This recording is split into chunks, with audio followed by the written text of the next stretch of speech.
Hi, நீங்கள் பார்த்துருக்கிறது Yoga's menu channel. Welcome back to my channel. இன்றைக்கான ரெசிபி என்னென்னா கேரட் பர்ஃபி. வாங்க எப்படி செய்யலான்னு பார்க்கலாம். அதுக்கு ஹாஃப் கப் அளவுக்கு நெய் எடுத்துக்கோங்க.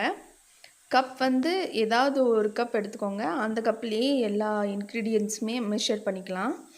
அதுக்கப்புறம் 2 கப் அளவுக்கு கேரட் இல்லை 1 கப் அளவுக்கு கேரட் போட்டுக்கோங்க. அப்புறம் ஹாஃப் கப் இல்லைனா 1 கப் அளவுக்கு சுகர் சேர்த்துக்கலாம். இந்த சுகர் வந்து உங்கள் இனிப்புக்கு தகுந்த மாதிரி, நீங்கள் நிறைய இனிப்பு சாப்பிடுவீங்கன்னா நிறையா போட்டுக்கோங்க, இல்லைனா கம்மியாக போட்டுக்கலாம். அதுக்கப்புறம் காய்ச்சின பால் இல்லைனா பச்சை பால் எதுனாலும் சேர்த்துக்கலாம்.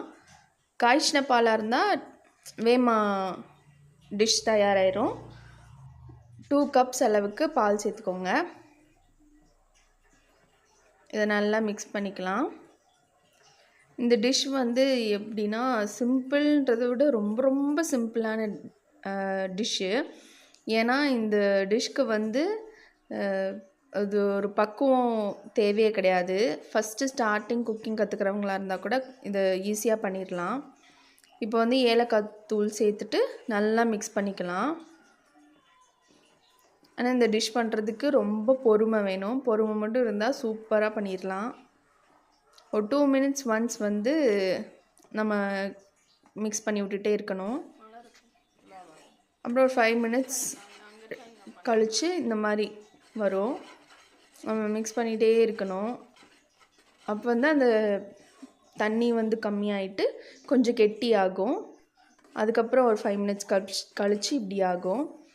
இந்த இது எப்போ ரெடி ஆயிடுச்சு நம்மளுக்கு தெரியும்னா, நம்ம இப்படி ஒரு கோடு மாதிரி கரண்டியை வச்சு ஒரு கோடு மாதிரி போட்டோம்னா அந்த ரெண்டுமே அந்த டிவைட் ஆன பார்ட் வந்து மெதுவாக வரும். அந்த திக்னஸ் அளவுக்கு வரணும். அப்போனா இது ரெடி ஆயிடுச்சுன்னு அர்த்தம். ரொம்ப பொறுமை வேணும். ஒரு 1/2 அன் ஹவர் கிட்டேயா அது ஆகும். ஏற்றி விட்டே கூட நீங்கள் பண்ணிக்கலாம். அப்புறம் ஒரு பிளேட்டில் வந்து நெய் சேர்த்து தடவிட்டு நம்ம செஞ்சு வச்சுருக்கோம்ல ஸ்வீட்டு, அதை வந்து நம்ம போட்டுக்கலாம்.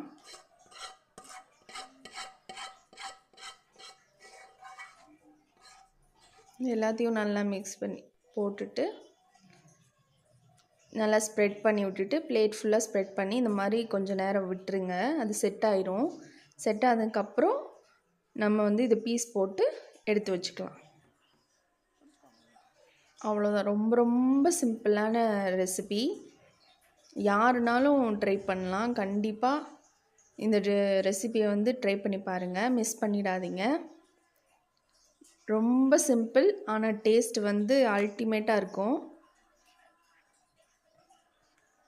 கண்டிப்பாக இந்த டிஷ்ஷை வந்து மிஸ் பண்ணிடாதீங்க. உங்களுக்கு என்ன ஷேப்பில் பீஸ் போடணுமோ அந்த மாதிரி பீஸ் போட்டுட்டு நம்ம சர்வ் பண்ணிக்கலாம்.